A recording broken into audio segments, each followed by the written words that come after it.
Meie oleme käsipalliklubi Viljandi HC. Esindame Viljandit nii Eesti meistri- kui ka karikavõistlustel ning lisaks osaleme ka Balti liigas. Kui Eestis on alasid, kus kõrgliiga tasemel sportlased saavad ainult treeningutele ja spordile keskenduda, siis meie tegevus toimub palgatöö kõrvalt. Olenemata sellest oleme lähiaastatel suutnud end ehtida nii Balti liiga kui ka karikavõistluste tiitlitega. Pereelu ja puhkeaega trotsides treenime 5 korral nädalas. Tihedamal perioodil jääb nädalas veel 2 liigamängu. Meie ümber on kasvanud ka fantastiline käsipallipere. Meil on rohkearvuline kodupublik, kes jätab meid ka välisreisidel toetamata. Just sellepärast me seda teemegi.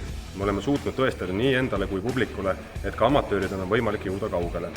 Viljandist on sirgunud hulk praegugi välisliigades mängivaid käsipallureid ja Eesti käsipallikoondise nimekirjast on pooled Viljandi HC-st mängivad või siit sirgunud käsipallurid. Võidab Viljandi Balti liiga aastal 2022. No näete seda, külakuhja seal Viljandi saali keskel 5 aastat läks kuni järgmise trofeeni ja oi kui magus trofee see on. Viljandi!